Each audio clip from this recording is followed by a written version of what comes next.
Climax ഒരുപാട് relate ചെയ്യാൻ പറ്റും. പക്ഷേ ഇൻറ്റൻസിറ്റി കുറച്ച് കുറവാണ്, എന്നാലും കണ്ടിരിക്കാം, ഒരുപാട് റിലേറ്റ് ചെയ്യാൻ പറ്റും. നല്ലൊരു എൻ്റർടൈനറൊക്കെയാണ്, നസ്ലിനാണ് ചെയ്തിട്ടുണ്ട്. പക്ഷേ ഒരു ഇൻറ്റൻസിറ്റി പോരാ. പിന്നെ റിസൾട്ട് നോക്കുക, ടെസ്റ്റിംഗ് നോക്കി. ഡയറക്ടറിൻ്റെ പഴയ ഫിലിമും ഇതേ മെസ്സേജ് ആയിരുന്നു. ആ മെസ്സേജ് കൊണ്ട് വിയോജിപ്പുണ്ട്. ഓവറോൾ പടം കുഴപ്പമില്ല, ഫസ്റ്റ് ഹാഫ് വരെ കുഴപ്പമില്ല. നസ്ലിനാണ് ചെയ്തിട്ടുണ്ട്. പിന്നെ ഒരു ക്യാമിയോ ആയിട്ട് വേറെ ആൾ വരുന്നുണ്ട്, ഞാൻ പറയുന്നില്ല, ഹോൾഡറാണില്ല. പെർഫോമൻസ് നല്ലതാണ്. ഫിലിം കുറച്ചുകൂടെ ഒരു ഇൻറ്റൻസിറ്റി വേണം, കണ്ടിരിക്കാം. ഫസ്റ്റ് ഹാഫ് കുഴപ്പമില്ല. ഒരുപാട് ഫിലിം മേക്കേഴ്സ് അങ്ങനത്തെ ആൾക്കൊക്കെ റിലേറ്റ് ചെയ്യാൻ പറ്റും. സ്ട്രഗിളിങ് ഫിലിം മേക്കേഴ്സാണ്. ഒരു ഫിലിം മേക്കറിൻ്റെ കഥയെ കാണിക്കുന്ന സംഗീതമായാലും നസ്ലിനെ നന്നായി ചെയ്തിട്ടുണ്ട്. ഇതൊരു കുഴപ്പമില്ല. കണ്ടുകൊണ്ടിലൊക്കെ കണ്ട ഒരു സ്റ്റൈലിലൊക്കെയാണ് എഡിറ്റിംഗ് ആണെങ്കിലും എന്താണെങ്കിലും മൊത്തത്തിൽ നല്ല രസമുണ്ട്, എൻ്റർടൈനിങ് ആണ്. നസ്ലിൻ അടിപൊളിയാണ്. നസ്ലിൻ്റെ വൺ മാൻ ഷോ ആണ്. നസ്ലിൻ്റെ ക്യാരക്ടറിനെ ബേസ് ചെയ്തിട്ടാണ് സ്റ്റോറി ഫുൾ പോകുന്നത്.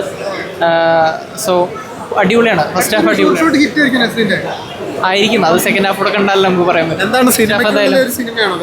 ഒരു ഫിലിം മേക്കറിൻ്റെ ജേണിയാണ്, ഒരു ഫിലിം മേക്കർ ആവാൻ പാഷനുള്ള ഒരു ടീനേജ് ബോയുടെ ജേണിയാണ് കാണിക്കുന്നത്. ഫസ്റ്റ് ഹാഫ് ആയിട്ടുള്ള നമുക്ക് സെക്കൻഡ് ഹാഫ് കൂടെ കണ്ടാലേ പറയാൻ പറ്റും. ഗംഭീരമാണ്.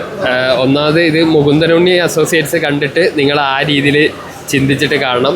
ഡാർക്ക് ഹ്യൂമർ ഒരുപാട് ഈ സിനിമയ്ക്കകത്തുണ്ട്. സിനിമ തുടങ്ങുമ്പോൾ നമ്മൾ സാധാരണ ഒരു അണ്ടർഡോഗ് കയറി വരുന്ന രീതിയിൽ, ഒരു ഫിലിം മേക്കർ കയറി വരുന്ന രീതിയിലാണ്. പക്ഷേ ഇപ്പോഴാ ഒരു സിനിമ നിൽക്കുന്നത് പക്ക ഡാർക്ക് ഹ്യൂമർ ഒരു രീതിയിലായിട്ടാണ് നിൽക്കുന്നത്. നമ്മൾ പ്രതീക്ഷിക്കാത്ത ചില ഇവൻറ്റ്സ് സിനിമക്കകത്ത് നടക്കുന്നുണ്ട്.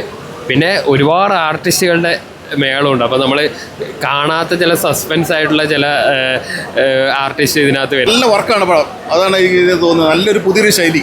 നസ്ലിൻ്റെ പുതിയ ലുക്ക് എങ്ങനെയുണ്ട്? നസ്ലിൻ്റെ അടിപൊളിയായിട്ട് ഞാൻ പറഞ്ഞു, നസ്ലിൻ പടത്തിൽ ജീവിക്കും അതുപോലെയാണ് ചെയ്തിരുന്നത്. നല്ലൊരു പുള്ളിയൊരു അഭിനയം നന്നായിട്ട് പുള്ളി അത് ട്രീറ്റ് ചെയ്തിട്ടുണ്ട്. നസ്ലിൻ നന്നായിട്ട് നല്ലൊരു ശൈലി, പുതിയൊരു ശൈലിയാണ് കാണുന്നത്. ഒരു ഡാർക്ക് ഹ്യൂമറിലെ പടം മുന്നോട്ട് പോകുന്നത് നന്നായിട്ട് ചെയ്തിട്ടുണ്ട്. നമുക്ക് നല്ലപോലെ വർക്കാവുന്നുണ്ട്. ഒരു ഡാർക്ക് ലാഗോ അങ്ങനെയൊന്നും ആയിട്ടൊന്നും എനിക്ക് തോന്നിയിട്ടില്ല. ചിലർക്ക് അങ്ങനെയൊക്കെ പറഞ്ഞു, പക്ഷേ എനിക്ക് തോന്നിയിട്ടില്ല. നന്നായിട്ട്